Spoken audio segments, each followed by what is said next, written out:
नमस्कार, आप देख रहे हैं प्रो नेशन न्यूज और मैं हूं आपके साथ आयुषी श्रीवास्तव। भारत में क्या फिर से कोरोना वायरस की दूसरी लहर जो है वो सामने आ सकती है? ये सवाल इसलिए क्योंकि पिछले 3 महीने में ऐसा पहली बार हुआ है जब एक दिन में 26,000 से ज्यादा केस सामने आए हैं, जिसमें अकेले महाराष्ट्र में 16,000 केस जो है वो पाए गए हैं। जिसे देखते हुए अब ये कयास लगाए जा रहे हैं, जिसे देखते हुए लोगों के मन में एक डर पैदा हो गया, क्या फिर से लॉकडाउन की स्थिति की तरफ भारत बढ़ रहा है? देखिए रिपोर्ट। भारत में क्या कोरोना वायरस की दूसरी लहर आ रही है? यह प्रश्न इसलिए पूछा जा रहा है क्योंकि पिछले 3 महीने में पहली बार देश में एक दिन में 26,513 ऐसे मामले सामने आए हैं। इसमें सबसे ज्यादा 16,620 कोरोना संक्रमण के मामले अकेले महाराष्ट्र में सामने आए हैं। आपको बता दें, केरल में 1,792 नए मामले सामने आए हैं। इस तरह से देखा जाए तो अगर भारत में कोरोना एक बार फिर से खड़ा होता है तो इसकी सबसे बड़ी वजह इन दोनों राज्यों के आंकड़े होंगे। पंजाब की स्थिति भी बद से बदतर होती जा रही है। आपको बता दें, कोरोना संक्रमण के फिलहाल देश में 2 लाख से ज्यादा केस है। इनमें 1,26,000 महाराष्ट्र में और 29,000 केरल में। इस तरह से देश में कुल कोरोना सक्रिय संक्रमितों की संख्या 58% का हिस्सा महाराष्ट्र में है और 13% का हिस्सा केरल में मौजूद है।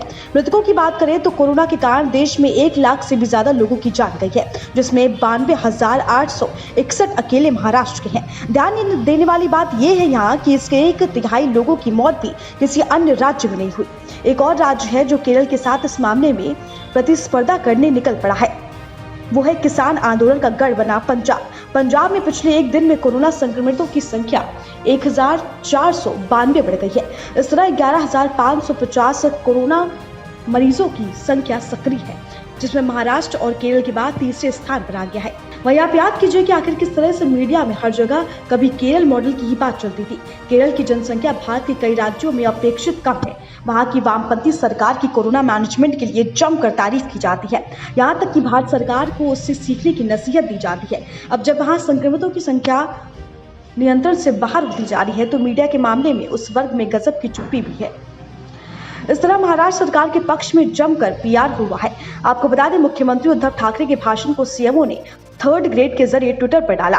कई स्लेब्स ने इसका प्रचार प्रसार भी करवाया था, जो कि भाजपा वहां पर विरोधी शिवसेना है, कांग्रेस और एनसीपी की सरकार भी है।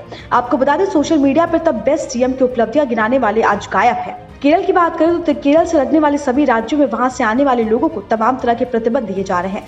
बता दें, जनवरी 2021 में लक्षद्वीप में कोरोना का पहला मामला तब सामने आया था जब केरल से आए एक यात्री ने 40 को संक्रमित किया था। एक तरफ जहां केंद्र सरकार टीकाकरण के मामले में सख्त है और भारत अब अमेरिका के सबसे ज्यादा लोगों को कोरोना वैक्सीन लगवाने वाला देश बन गया है, तो सरकार के सहयोग के बजाय इस पर राजनीति करते हुए वैक्सीन को लेकर अफवाहें फैलाई जा रही हैं। जबकि केरल की वामपंथी सरकार, पंजाब की कांग्रेस सरकार और महाराष्ट्र के एमवीए सरकार ने वहां बढ़ते मामले को लेकर सवाल नहीं पूछा है।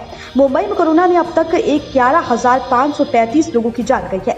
आपको ये जानकर आश्चर्य होगा कि महाराष्ट्र की राजधानी में कोरोना से जितने लोग मरे हैं उससे ज्यादा मौत सिर्फ केरल और तमिलनाडु में हुई है।